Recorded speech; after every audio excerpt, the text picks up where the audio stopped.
Donald Trump's unlawful war against Iran is spiraling out of control. Things are escalating. The United States and Israel are confirming that they've just targeted Iran's largest natural gas processing facility earlier this morning in southern Iran. Iranian reports indicate that these facilities are affiliated with the South Pars offshore gas field, were struck by Israel. Israel said, we did this with the United States. This is massive escalation, folks. That is how Iran is perceiving it as well. Iran's Islamic Revolutionary Guard Corps, the IRGC, they've now issued evacuation orders for 4 energy facilities in Saudi Arabia, Qatar, and the United Arab Emirates following this morning's Israeli, and we know these were joint Israeli-U.S. strikes against energy infrastructure in southern Iran.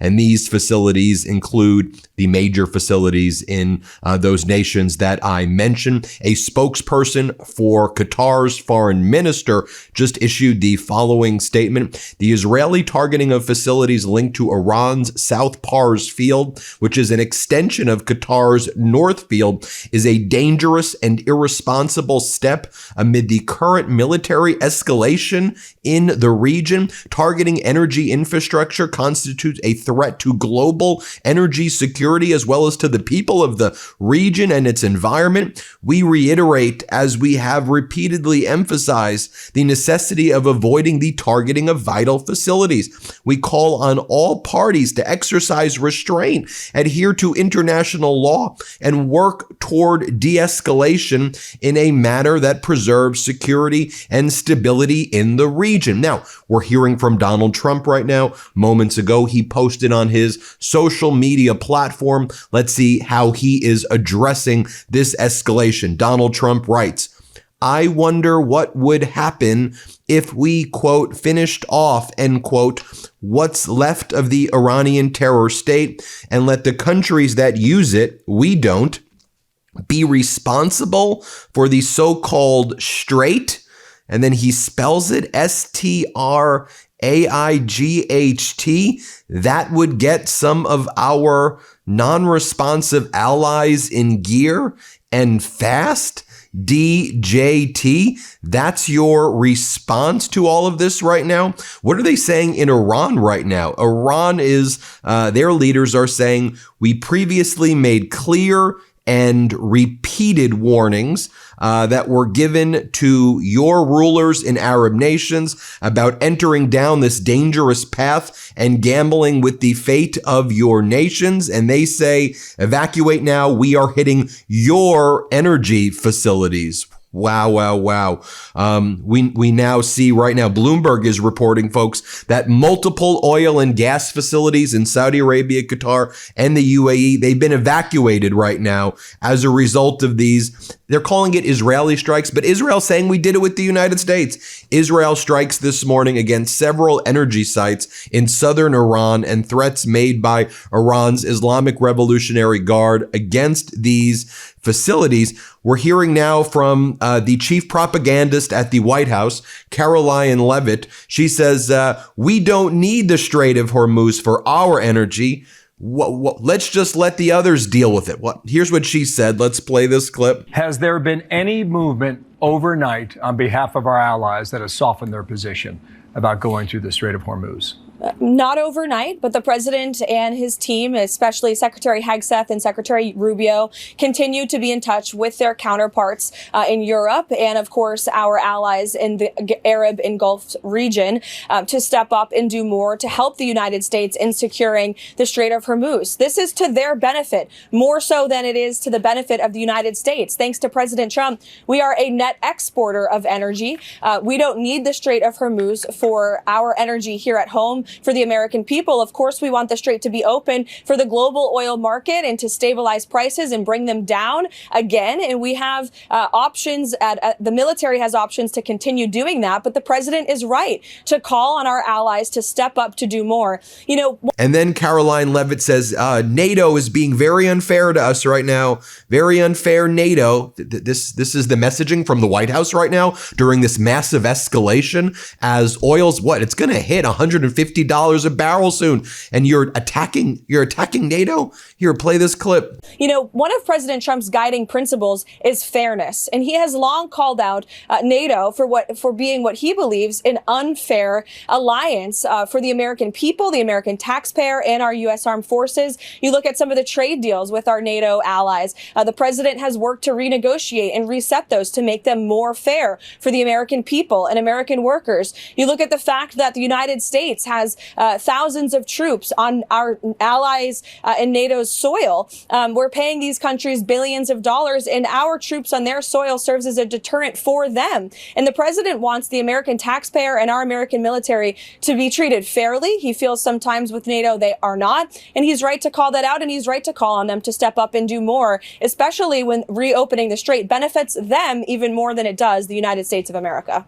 There are troubles here at home as well. The Department of Homeland Security remains shut down, and Mark Wayne Mullen has his hearing. We're going to hear from him. More from Caroline Levitt right here. She says, rest assured, everybody, there is a plan. Here, play this clip. What is the plan to reopen the Strait of Hormuz quickly? The president is going to continue to talk to our allies, both in Europe and also in the Gulf and Arab region. The United States military has a lot of capabilities, as you have seen play out over the last 18 days. They still do have tricks up their sleeve. I won't broadcast them for the media, but rest assured there is a plan. They're working on it. We have seen some progress with respect to that, but of course the president, again, continues to call on our allies to step up and do more. Nancy. Now we're hearing from Commodore Ali Raza Tangsiri, the commander of Iran's Islamic Revolutionary Guard Corps Navy. He just put out the following statement, and he says, your presence on the streets has become our trump card, and from now on it will lead to new equations in the region. With the target bank updated, hashtag oil facilities associated with America are now on par with American bases and will come under fire with full force. We warn citizens and workers, stay away from these facilities. There's a Senate hearing taking place right now with Tulsi Gabbard, the director of national intelligence. You'll recall Joe Kent, who is her number 2, resigned based on his objection to the war in Iran. He resigned yesterday. Senator Warner just cross-examined Tulsi Gabbard about Donald Trump, saying that he was shocked and surprised that Iran has been retaliating against its neighbors and shutting down the Strait of Hormuz, which everybody knew was going to happen. It should also be noted that the Trump regime, based on the advice, if you want to call it that, of Laura Loomer, also got rid of one of their top Iranian advisors as well in the past few weeks. But here's what Warner says to Gabbard. So do you not tell Donald Trump these things? Because it's pretty obvious to everybody that what's going to happen with the Strait of Hormuz, what's going to happen with the neighboring Arab nations. And Tulsi Gabbard has just been having one of the worst hearings imaginable. I mean, because she's just a liar with everything. Here's what she says. Here, play this clip. He chose to omit the parts that contradict the president. The president continues to say as well that, he had no idea, was shocked that the Iranians had moved to take over the Strait of Hormuz. Did you provide any intelligence that would say that it would be, that it was not likely that the Iranians would try to move on the strait? I'm not aware of those remarks, and I think those of us here at the table can point to the fact that historically the Iranians have always threatened to leverage their control over why would the president say he was amazed? I'm not aware of those remarks. What about the comments the president made that thought that he was surprised again, reports that Iran struck the adjacent Gulf states? Again, I'm not aware of those remarks. We have been let me ask and you this. continue to provide Did you brief the president? Did you brief the president? Decisions. Did you brief the president if he starts a war of choice, that the likely result would be that Iran would strike adjacent Gulf nations and close the Strait of Hormuz? Did you brief him on those two facts that I think have been consistently the assumptions of the intelligence community? I have not and won't divulge internal conversations. I will say that those of us within the intelligence community continue to provide the president with all of the best objective intelligence available to inform his decisions. Senator. Real quick, I need to tell you about one of my favorite sponsors, Smart Credit. Your credit score may have taken a big hit over the holidays, and you may not even know it. I know I didn't. Sure, a late payment hurts, but so does opening a store credit card just to get a discount. And transferring a balance from one card to another, that can drop your score fast. I had no idea. So if you're thinking about refinancing, buying a new car, renting an apartment, anything that requires credit, you need your best possible score, and you need it fast. You need Smart Credit, the new science in credit scoring. Smart Credit's data experts understand how the credit bureaus operate.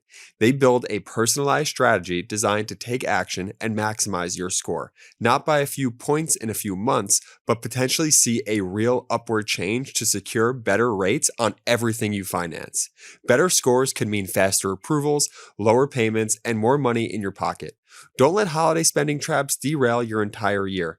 Get ahead of it now with Smart Credit. Go to smartcredit.com/Meidas and start your 7-day trial for just $1. Your results will depend on your unique credit profile, but I think you'll be excited to see how many points Smart Credit estimates you could gain.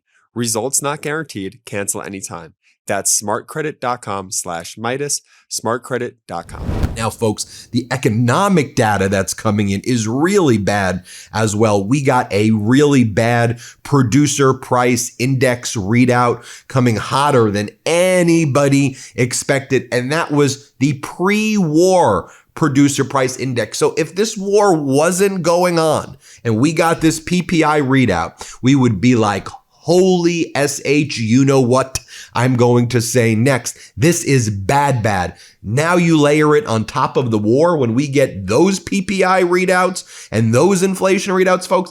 I don't think it's an exaggeration that inflation will soon be going above 5%. And you can be like, oh, Ben, you're being hyperbolic again. Watch. Inflation will be above 5%, I think, clearly by the end of this year, perhaps even higher where things are going right now. But here's how they reported on CNBC the new horrible inflation data. Here, play this clip. What does that tell you? I mean, I understand the short term, we're taking the Fed activity out from the 2-year, and that's why you see those spreads kind of get compressed. The long end, does that tell you anything about how people are seeing the health of the economy down the road, or is it something else?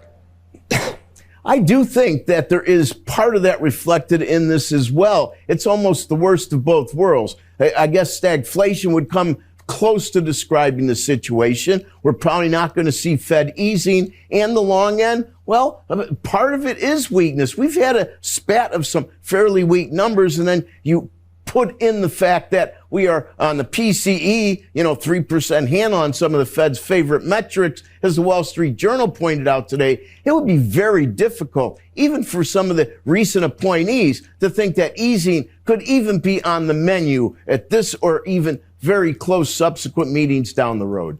Here's what they were talking about on Fox. Here, play this clip. The Dow Industrial's down about 16 points. Again, we are waiting on the producer price index out any second here. Cheryl Casoni with the number. Cheryl. These numbers are much hotter than expected, guys, for February PPI. Month over month, a 0.7% jump. Street was looking for a gain of 0.3%. Year over year, we came in 3.4%. Annualized basis, the Street was looking for 2.9%. That's the reading that we got the month prior. So again, hotter than expected. We got 0.5% for core month over month. The Street was looking for 0.3% to the upside. And then we came in core year over year, 3.9%. The Street was looking for 3.7%. There's the markets are reflecting what we're seeing here as far as these numbers. I'm going to get to the report. I'm going to see what the government is saying here about where this rise was, because it wasn't energy last month. I can tell you that from memory. What they're saying here is, okay, so for final demand goods, we saw an increase of 1.1%. Biggest rise we've seen since August of 23. 40% of that is final demand goods, 2.4%. Energy and final demand goods, less food and energy, also increased. So that's where the story is here as far as these numbers. Also, they're talking about final demand services. There was a 5.7% drop in prices for travel or accommodation services, food, alcohol, wholesaling.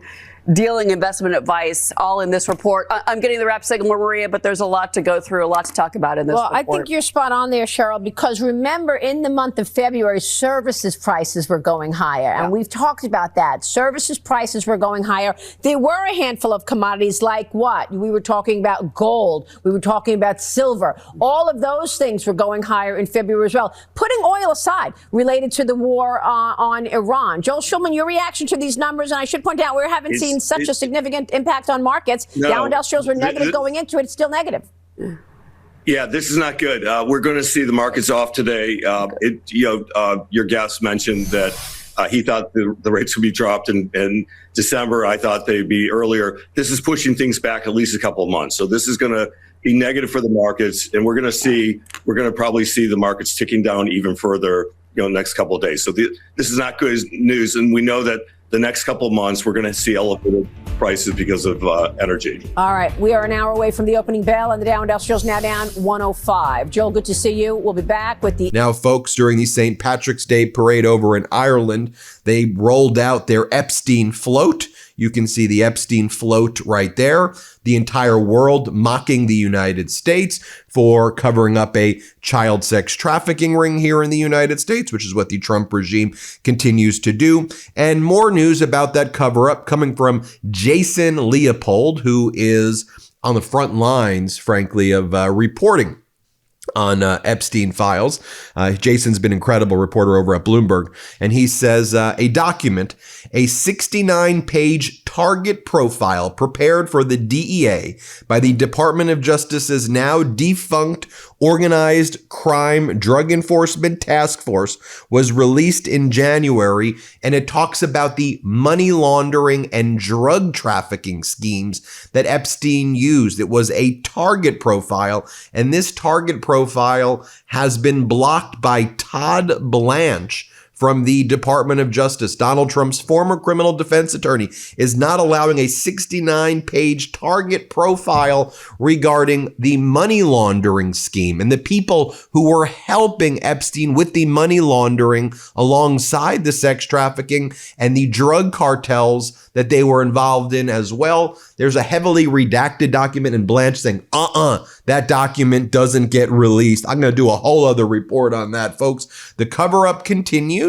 The cover-up of child sex trafficking ring continues here in the United States, and Donald Trump escalating things in Iran. The price of oil is surging, and you see what's happening right now with our economy. We'll keep reporting throughout the day. Now hit subscribe. Help us get to 7 million subscribers, and thank you all so much for watching the MeidasTouch Network. Hit subscribe. You may think you're subscribed. Just double check and turn your notifications on. Thanks for watching, everybody. Want to stay plugged in? Become a subscriber to our Substack at MeidasPlus.com. You'll get daily recaps from Ron Filipkowski, ad-free episodes of our podcast, and more exclusive content only available at MeidasPlus.com.